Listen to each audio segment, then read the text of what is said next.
Hi mga bebe ko, good evening po. So ngayon is Saturday, so Sabado.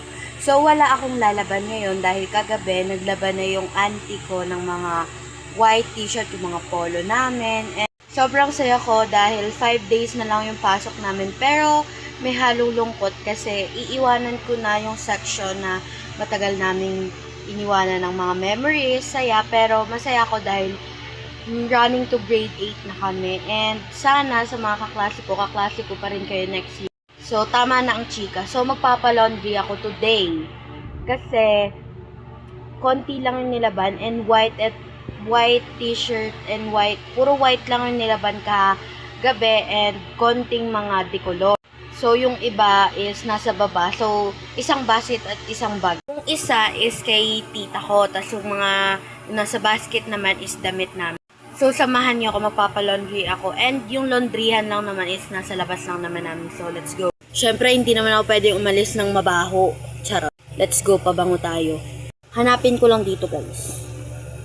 Ito, nakita ko. Ang aking pangmalakas ang pabango at malapit na siya maubos. Ang mahal ng bili ko dito, 120, 7-Eleven.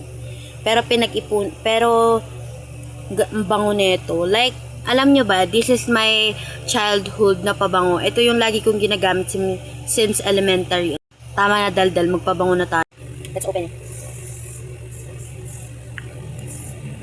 Bango niya taray. Tinadura ko maglagay ng pabango ha. Kaya sa mga sabihin na sasayang pabango dyan. Hindi ko. Ganito lang po talaga ako maglagay ng pabango. Balik na natin sa bag. Kunin natin itong pera. Buksan na natin yung pintuan. So, ito yung laundry namin. Wait lang, ang bigat niya. Galing na natin sa laundry. Ang bigat niya. So, we are here na. So, pinapabalik ako kasi wala nang sabon. So, yung sabon nasa taas. Ito yung nagay. Grabe ang taas na rin ang presyo ng ngayon laundry ah. Hanapin ko na yung sabon. So, ito na yung sabon namin. Salin lang ko. Pwede na yun. Patayin na natin ulit. Let's get this. I get the resibo. Uwi na tayo, pagod na ako.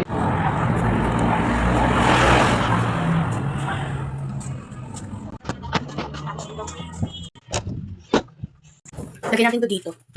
Diyan ka lang. Iinom mo ang tubig sa taas kasi pagod na ako. Sabi niya ate, wala ito resibo. So, let's go. Pagod. Paldo na naman tayo kasi nandaan ng sukli. Kahit huwag natin buksan yung ano. Tingnan natin kung magkano. So, pagkakaalala ko dati, 160 lang yun. Tapos, naging 165. Ngayon, 168 pesos na yung laundry. So, tingnan natin kung magkano yung sukli. Magiging kurakot muna ako for today's video. Kunin ko lang sa bulsa. So, 150. Kasi ito sarili ko kong pera. Huwag natin sama yan. Pause. Nakakurakot ako guys ng 192 pesos. Palduan na naman boy. Yan, tapos sama na natin ito 100. So, meron ako ngayong perang 292 pesos. Laki ng nakurakot ko guys. So, yun lang. In-update ko lang kayo kung ano yung mga ginagawa ko tuwing Sunday. Actually, dapat naglalaba ako ngayon kaso naglaba na kagabi kaya wala na, pahiga-higa na lang. So, yun lang. Bye-bye. Paldo na naman tayo boy.